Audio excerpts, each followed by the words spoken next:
लखनऊ की पावन धरती पर आए, आपसे अपनी बात कहेंगे, आपकी बात सुनेंगे, विचारों का आचार प्रदान करेंगे और उत्तर प्रदेश चुनाव 2022 के लिए आप सब जानते हैं कि 7 चरणों में चुनाव है। पहले चरण का चुनाव बहुत ही नजदीक आ चुका है और भी 6 फेज में चुनाव है। इन्हीं सब विषय पर चर्चा करने के लिए आदरणीय राउत जी आपके बीच में आए हुए हैं, आप सबसे मिलने। मैं आदरणीय राउत साहब से निवेदन करूंगा कि पहले 2 शब्द पत्रकारों को संबोधित करें और फिर आगे की कार्रवाई।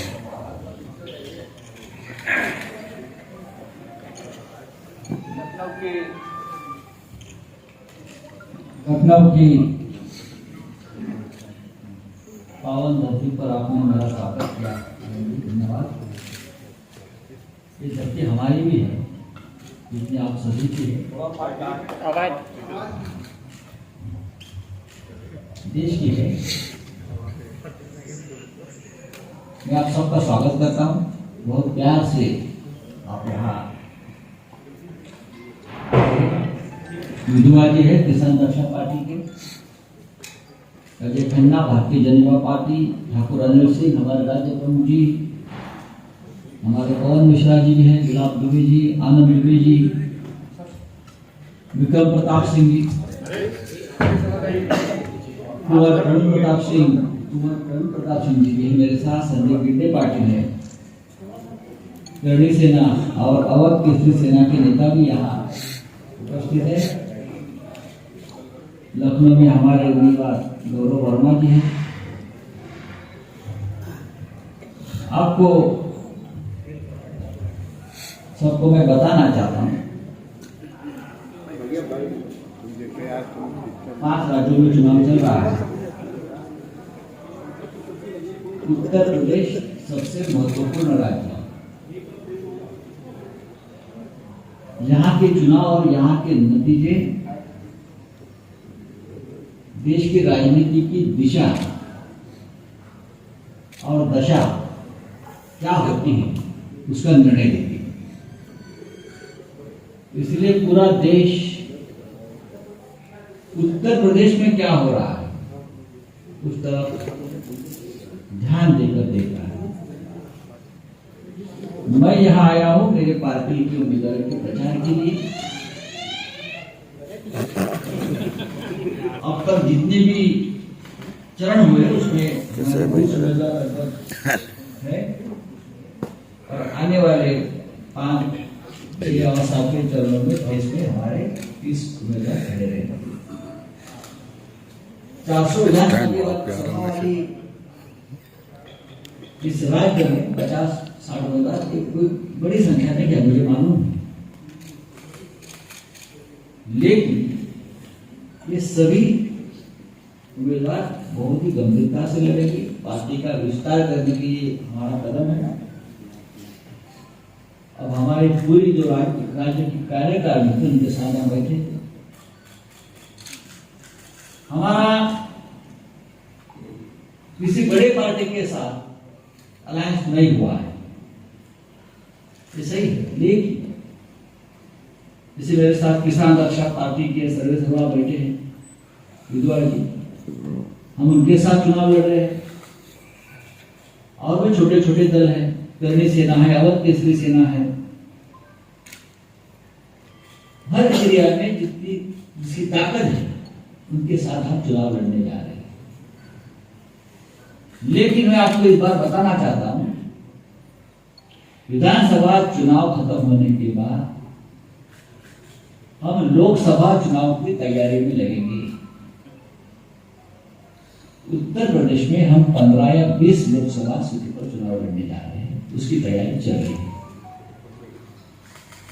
और हमारे पार्टी ने ये निर्णय लिया है, शिवसेना प्रमुख उद्धव ठाकरे जी ने निर्णय लिया है, महाराष्ट्र के बाहर हम इस बार 100 के आसपास सीट पर लोकसभा चुनाव लड़ेंगे। महाराष्ट्र के बाहर पहली बार हमने लोकसभा में खाता भी खोल दिया है। दादरा नगर हवेली का चुनाव होगा जो केंद्र शासित प्रदेश है, गुजरात से वो लोकसभा सीट शिवसेना ने भारी बहुमत से, भारी मतों से जीत ली है। और हम दक्षिण गुजरात की तरफ आगे जाकर चुनाव लड़ने का हमारा प्रयत्न चल रहा है। पूरे देश में चुनाव लड़ेंगे, लेकिन शुरुआत उत्तर प्रदेश से होगी। उत्तर प्रदेश का माहौल आप सब जानते हो। कल ओवैसी साहब पर भी हमला हुआ, हमने निंदा की है। यहाँ कानून के बारे में बड़ी बड़ी बातें की जाती है, कानून व्यवस्था के बारे में बोला जाता है, माफिया राज खत्म हो गया इस राज्य में, इस प्रकार की बातें की गई। अच्छी बात है, हम मुख्यमंत्री जी का आदर करते हैं। उसका मतलब क्या है? इस राज्य में, इस प्रदेश में और देश की बहुत से प्रश्न हैं। किसानों के प्रश्न हैं सबसे ज्यादा। सबसे बड़ा किसान आंदोलन उत्तर प्रदेश के किसानों ने किया है, इसलिए हमारे साथ किसान रक्षा पार्टी के नेता बैठे हैं। तो हम चुनाव लड़ेंगे और ये चुनाव 2024 का परिवर्तन का बहुत महत्वपूर्ण कदम होगा। जो भी नतीजा आएगी वो 2024 को की लोकसभा को प्रभावित करेगा। बोलिए। राउत साहब लेकिन अराजनीतिक था।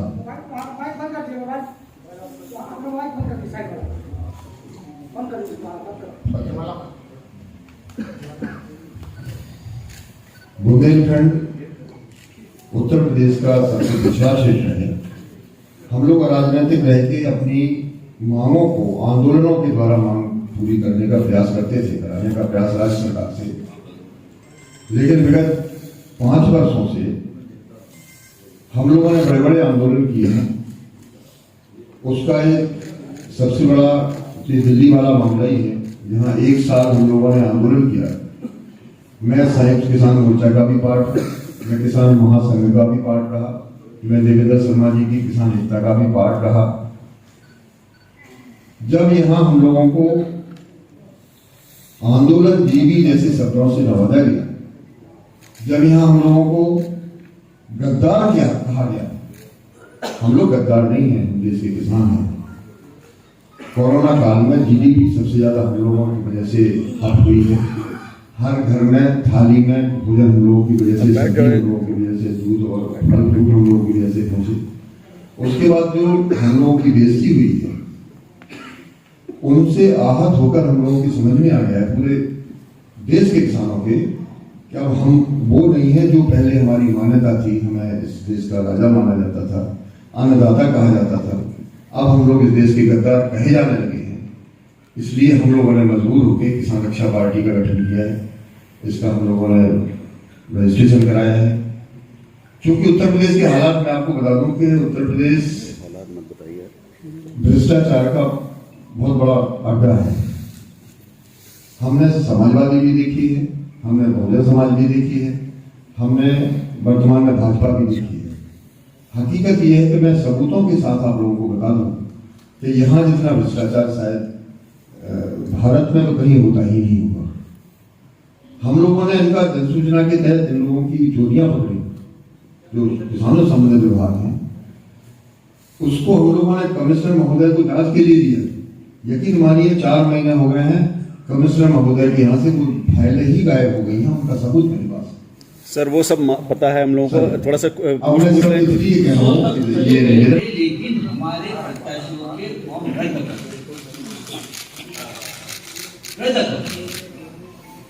मैं आपको बताना चाहता हूं, दिवाई भगवान शर्मा गुड्डू पंडित एक्स एमएलए जो हमारे प्रत्याशी थे,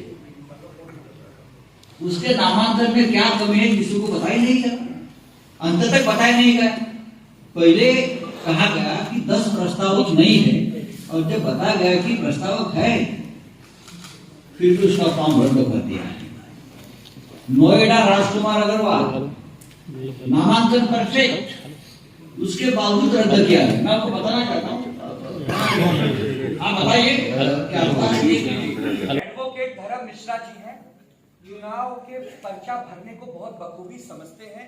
आपको 2 शब्दों में बताएंगे कि किस प्रकार अन्याय हो रहा है। हमारे 15 नामांकन हम मानते हैं इस प्रकार से नामांकन महाराष्ट्र में पूरे देश में भैया को रद्द कर दिया। सबसे पहले मैं ये बताऊंगा इंटेंशनली रिजेक्ट किया जा रहा है। आप एक तरफ आपके आरोप ये कहते हैं कि आपका जो ये कैंडिडेट है उससे चिन्हित नहीं किया है क्लॉज 5(1) और 6(1) जहां पे क्रिमिनल केसेस जितने कैंडिडेट के ऊपर है वो डिस्क्लोज करना है, और दूसरी तरफ आपके आरोप ये कहते हैं कि आपने ये चिन्हित नहीं किया है। ये कॉन्ट्रडिक्शन है। आप ये देख सकते हो, मेरे पास पूरा एविडेंस है कि बीजेपी के जो कैंडिडेट हैं उनके 5 एफिडेविट मेरे पास है इस वक्त। उनके सारे एफिडेविट गलत है। उनके एफिडेविट गलत होने के बावजूद बीजेपी अपने कैंडिडेट्स इस तरह से एक्सेप्ट करा रही है, और हमारे जो शिवसेना के कैंडिडेट है उनके सारे फॉर्म्स कंप्लायंस होने के बावजूद उसको रिजेक्ट किया जा रहा है। हमें समय नहीं दिया जा रहा है, हमसे कोई डीएम बात नहीं करता है। हम यहाँ वहां पिलर टू पोस्ट बात कर रहे हैं कि ये इस तरह से डेमोक्रेसी है ये कि उनके अभी हमने कल रात को चेक किए 5 कैंडिडेट जिनके पूरे फॉर्म इलीगल है, कंप्लायंस नहीं है, जिस तरह से भरा नहीं गया। आप उनकी क्रिमिनल केसेस देखो 5(1) और 6(1), वो कहते हैं कि आप चिन्हित करो, दूसरी तरफ बोलते हैं चिन्हित नहीं है। ये 2 कॉन्ट्रडिक्शन चीजें करके हमको नोटिस दिया जा रहा है और हमारी कोई सुनवाई नहीं हो रही है। हमारे कैंडिडेट को डिस्क्वालीफाइड किया जा रहा है। क्या बीजेपी डर गई है? सर संजय जी मेरे एक बात सवाल। ऐसी है, बीजेपी हाथ जाएंगी। लोग शिवसेना के उम्मीदवार को समर्थन दे रहे थे तो हमारे उम्मीदवारों के नामांकन रद्द कर दिया। संजय जी मेरा एक सवाल है आपसे कि आपका महाराष्ट्र में जो है राष्ट्रवादी कांग्रेस और कांग्रेस के साथ गठबंधन है, आप बीजेपी के साथ भी गठबंधन बन रहे हैं, तो आपको क्या महसूस होता है कि दोनों के साथ में कितना फर्क आपको लगता है? बात देखिए, ये बात लखनऊ में करना ठीक नहीं है। ये बात अगर आप महाराष्ट्र में पूछे तो उसका जवाब देता मैं। एक सवाल। महाराष्ट्र की सरकार सबसे आदर्श सरकार है देश की, और महाराष्ट्र में इतनी अच्छी सरकार अब तक नहीं बनी थी। 3 पार्टी है, कॉमन मिनिमम प्रोग्राम पर सरकार बन रही है, सरकार चल रही है।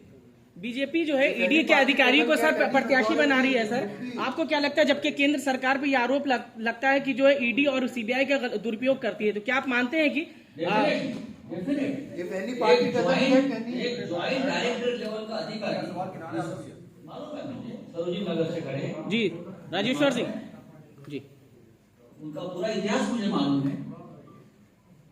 एक तो ईडी सीबीआई को हमारे खिलाफ लगाते थे, ये लोग गलत मुकदमे लगाते।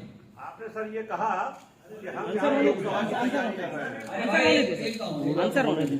तो और यही जो है ईडी में, उसका मतलब है ईडी में राजनीतिक विचारधारा के लोग अपने बिठाकर विरोधियों को खत्म करने का काम ये लोग करते हैं और बाद में उसको प्रत्याशी बनाकर विधानसभा लोकसभा में लाकर खड़े करते हैं। आप मानते बिल्कुल। कौन विश्वास रखेगा इस एजेंसी के ऊपर, जिसका डायरेक्टर, जिसका ज्वाइंट डायरेक्टर, जिसका deputy director Bharatiya Janata party का नहीं, किसी भी पार्टी का प्रत्याशी तो चुनाव लड़ता है, कोई एजेंसी नहीं है।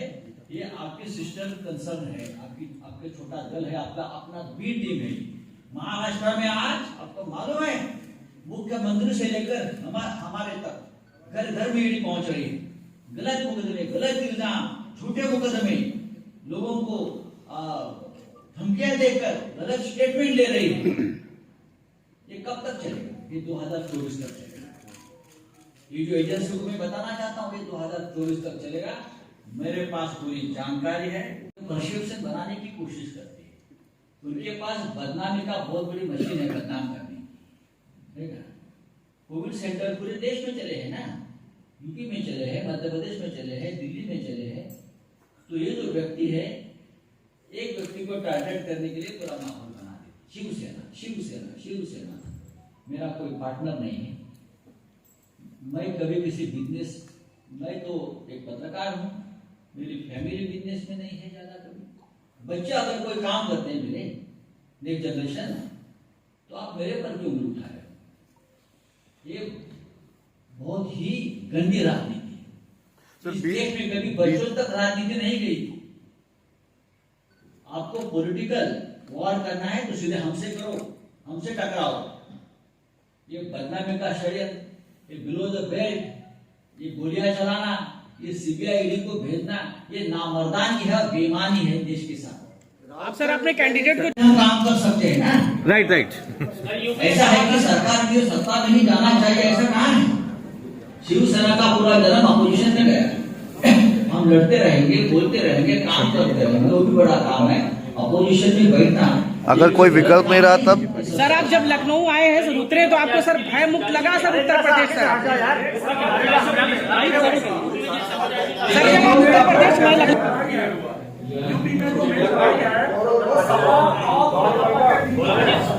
मुख्यमंत्री योगी के 80-20 का जो बयान है उसके बात किया क्या 80-20 के बारे में जो बयान। देखिए, राज्य के मुख्यमंत्री ने प्रधानमंत्री सरकार के बयान देने से बचना चाहिए। हम राजा है, सब प्रजा हमारे। दक्षिण सेना क्या एजेंडा लेके आई? हिंदुत्व का एजेंडा। संजय जी, उद्धव जी अयोध्या आए थे क्या यूपी में प्रचार के लिए एक बार भी आएंगे? लोकसभा में आ जाएंगे, देर है, ठीक है, जरूर आ जाएंगे। चलिए, धन्यवाद। कितनी सीटों की उम्मीद है? कितनी सीटों की निकलने की चांस? हर पार्टी को लगता है हर सीट जीते, आपकी कितनी है? लेकिन इस बार उत्तर प्रदेश के विधानसभा में शिवसेना के विधायक रहेंगे, हमारे वाह टाइगर। लखनऊ में प्रत्याशियों के नाम बता दीजिए। लखनऊ में प्रत्याशियों के नाम बता दीजिए।